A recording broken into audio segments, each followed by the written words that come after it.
지금 검사 보안 수사권이 어떻게 돌아가고 있습니까? 자, 뭐 약간의 논란이 있는데 네. 그 확정은 된 겁니다. 보안 수사권 줄 수 없는 거고 줄 수 없는 걸로. 보안 예. 수사 요구권을 주는 건데 근데 뭐 그 정도면은 뭐. 네네 보안 수사 요구권 뭐 이런 거 그다음에 수사관 교체 요구 책임 요구권이라고 그러는데 그 정도는 주는 거고 네. 그런데 보안 수사권 얘기가 자꾸 나오는 건 그 정성호나 봉욱 같은 사람들이 마지막 불씨라도 좀 살려보려고 그러는 것 같아요. 근데 뭐 살다 보면 네. 이렇게 우리 진영이랄까 이 안에 대검 차장까지 했던 사람도 오는 거고 또 그냥 검사들을 사랑하게 된 어떤 정치인도 있는 거고 뭐 그래서 그냥 그러려니 하고 넘어가는 거고 대세에는 지장이 없다. 그래서 큰 걱정은 안 하셔도 되는데 네. 물론 이제 법률이라는 게 방망이 3번 두들기기 전까지는 긴장의 끈을 놓지 않아야 될 텐데 그래도 지금 우리 동명이인인 김용민 의원. 여당 법사위 간사 김용민 의원이 잘 버티고 있고 그리고 당 지도부도 금연에 검찰개혁 면에서는 그래도 원칙적인 모습에서 바뀌지 않고 있어서 저는 큰 문제 없이 잘 넘어갈 수 있을 거다. 자, 마지막으로 한 번만 더 네네. 여쭙겠습니다. 보안 수사권 없어도 됩니까? 정말 없어도 됩니까? 아니 없어야 됩니다. 아 그래요? 네. 만에 하나라도 네. 지금 저쪽 보안 수사권이 필요하다라고 생각하는 사람들 논리에 따르면은 수사권이 이제 완벽하게 폐지가 되는 건데 검찰에서 이렇게 해서 검찰 경찰 간의 상호 간의 어떤 견제와 균형을 통해 뭐 이제 국민의 기본권이 지켜져야 하는데 지켜지지 못하는 일은 없을지. 네네 전혀 걱정 안 전혀 하셔도 걱정 됩니다. 없다. 그러니까 지금 어. 판이 뭐냐면 예. 수사라는 막강한 권한이 있어요. 수사를 어떻게 하느냐에 따라서 패가망신도 시킬 수 있고 정말 악질 범죄자들이 아무런 책임 추궁도 안 당할 수 있게 되는 거예요. 근데 기소라는 게 또 있어요. 재판에 붙이냐 안 붙이냐. 재판에 붙여야 뭐 형을 받잖아요. 윤석열이 내란을 일으켰어도 박정희가 내란 일으켰는데 재판 법정에 쓰지 않았거든요. 네네네. 측근에게 총 맞아 죽었을 뿐이지. 예. 그렇잖아요. 그러니까 범죄를 저질렀는데도 재판에 붙이지 않으면 또 아무것도 아닌 게 되는 거죠. 거꾸로도 있는 거고 범죄가 없는데도 재판에 붙여가지고 이재명 대통령처럼 이렇게 치도권을 당하게 만들 수도 있고 네. 이 막강한 형사사법에서 막강한 권한이 수사와 기소입니다. 그다음에 재판이 있는데 재판은 사실 어떤 면에서 수사와 기소라는 차려진 판에서 선택하는 거예요. 판 자체가 안 차려지면 법원이 아무런 권한을 행사할 수 없어요. 그러니까 형사사법은 핵심이 뭐냐면 맨 앞에 있는 수사 그리고 기소입니다. 근데 이 두 개의 권한이 검찰이 한 손으로 쥐고 있는 거예요. 그러니까 둘둘 말아서 자기 마음대로 할 수 있는 거죠. 개혁의 핵심 뭐냐면 모여져 있는 막강한 권한을 쪼개는 겁니다. 그럼 견제와 균형이 없냐? 무조건 있는 거죠. 왜냐하면 다른 회사에서 수사를 해가지고 온 거예요. 보내온 거예요. 보내온 것에 대해서 이쪽 회사는 구성원도 다른 거예요. 세계관도 좀 다른 거예요. 역할도 다른 거예요. 그러니까 꼼꼼히 들여다보는 거죠. 이건 건이 안 된다, 된다 이러고 그다음에 수사를 해가지고 송치했다는 건 뭐냐면 기소해 주세요거든요. 기소 안 해줄 수도 있는 거예요. 다른 네. 기관이어서 네. 옛날처럼 검찰 한 회사 안에 있는 게 아니기 때문에 그러면 견제와 균형이 되는 거죠.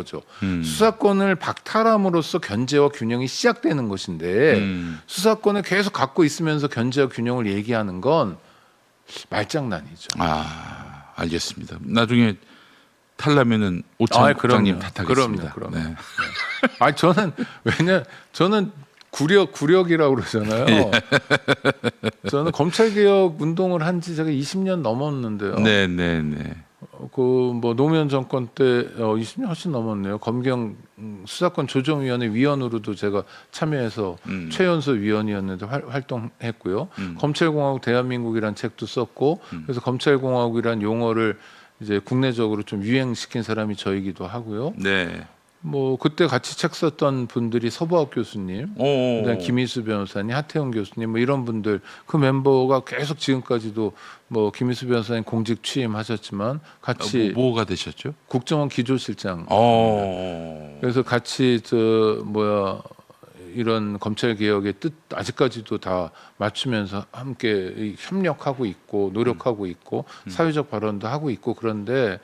그냥 말씀드리지 않죠. 그다음에 제 본업이 뭐냐면 인권운동이에요. 그럼요. 네. 형사사법 과정에서 정말 엉뚱한 피해를 당하지 않도록 또 악당이 그냥 빠져나가지 않도록 하는 게 대한민국 정의를 확립하는데 굉장히 중요하거든요. 네. 특히 약자 소수자의 지위에 있는 사람들이 함부로 취급받지 않는 거, 가난하다는 이유만으로 변호사 선임도 제대로 못 해가지고 고통을 강요받지 않는 것, 이것이 저는 거의 평생 동안 저의 사명이라고 생각하고 장발장 은행도 만들고 했는데 네. 제가 장황하게 설명드리는 건 뭐냐면 전 이해 당사자가 아니잖아요. 제가 무슨 전관으로서 무슨 로펌에 취직해가지고 고문료 받을 일도 없고요. 앞으로도 없고 전 뭐 공직에 갈 생각도 없고 무슨 그렇거든요. 저 승진해가지고 검찰청장이 될 마음도 그럼요. 없고. 그 다음에 아니 저는 저희 단체는 정부 지원이나 보조금도 안 받아요. 여태까지 99년부터 지금까지 27년 동안 안 받았어요. 네. 누가 준대냐? 준대죠. 왜 안 줘요? 기업으로부터 받을 수도 있어요. 여러 가지 방법. 그렇잖아요. 사회생활하면서 그렇게 하면서 뭐 근데 저희보다 훨씬 회원이 적은 단체들, 네. 저희는 회원이 3,000명 정도인데 한 1,000명 되는 단체가 상근자를 5, 60명 보유하고 있는데 많거든요. 왜냐하면 지원을 받으면, 보조금을 받으면, 기업 협찬을 받으면 그렇게 되는 거죠. 네. 근데 저희는 대여섯 명 수준이거든요. 네. 왜냐하면 한 푼도 안 받기 때문에. 네. 그러니까 이해에서 자유로워요.